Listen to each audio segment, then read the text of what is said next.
अस्सलाम वालेकुम फ्रेंड्स। इस वक्त हुज्जाज कराम 2026 का हज करीब करीब है। मक्का मुकरमा में हुज्जाज कराम के हवाले से, बस ट्रांसपोर्ट के हवाले से काफ़ी ज़्यादा खदशात आ रहे हैं। ट्रांसपोर्ट का शदीद बहरान, रश की बंदश, सड़कें बंद और मुश्किलात बढ़ रही हैं।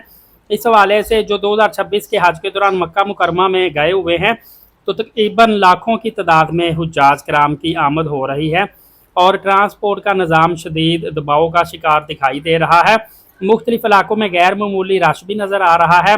बसें तखीर का शिकार हो रही हैं और शटल बसें बाज़ औक़ात बहुत ज़्यादा रश की वजह से काफ़ी ज़्यादा पीछे मुसाफिरों को उतारती है। और इसके अलावा ज़राए के मुताबिक हरम शरीफ के इतराफ़ मिना, अरफात, मुज़दलिफ़ा जाने वाले रास्तों पर गाड़ियों का देखा जा रहा है कि बेपनाह रश है।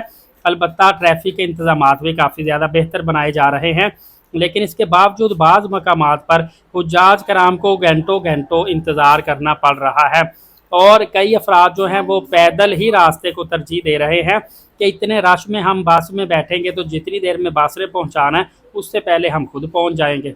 नाज़रीन कराम, हुक्काम की जानिब से मुसलसल कोशिशें भी की जा रही हैं। नंबर एक तो ये है कि ट्रांसपोर्ट के निज़ाम को बेहतर बनाने की कोशिश हो रही है, इजाफी बसें चलाने की कोशिश हो रही है। इंतज़ामिया का कहना है कि हुज्जाज कराम को ये चाहिए कि सफ़र के लिए एक तो एक्स्ट्रा वक़्त रखें, जब जाना है कोशिश करें कुछ देर पहले चले जाएं, आपके पास फ्लेक्सिबल टाइम होना चाहिए और बिला वजह आप सफ़र से गुरेज करें।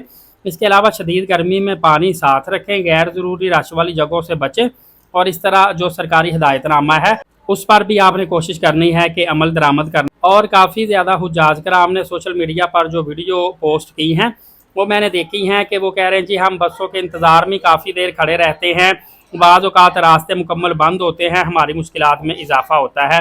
तो हुज्जाज कराम को भी चाहिए, हज एक बहुत बड़ा फरीज़ा है, आपने महीना 40 दिन वहाँ पे क़याम करना है। ऐसे हालात में सब्र करें, बर्दाश्त करें, एक दूसरे के साथ तावन करें और मुश्किलात का फेस करना चाहिए आपको। मैं और मेरे नाज़रीन सिर्फ दुआ कर सकते हैं कि अल्लाह ताला आपका भी हज कबूल फरमाए और हमें भी अगले साल हज बैतुल्लाह की सआदत नसीब फरमाए। आमीन लाजमी लिख दीजिएगा, कोई पता नहीं होता किस वक्त किसका आमीन लिखा तमाम व्यूवर्स सब्सक्राइबर के लिए कबूल हो जाए। फर्दर अपडेट जानने के लिए एलीट साकिब यूट्यूब चैनल को सब्सक्राइब कर लीजिएगा। नमाज कायम करें, नबी पाक सल्लल्लाहु अलैहि वसल्लम पे रोज़ाना कसरत से दुरूद पाक भेजा करें और कुरान पाक की तिलावत करते रहा करें। शुक्रिया, जज़ाकल्लाह।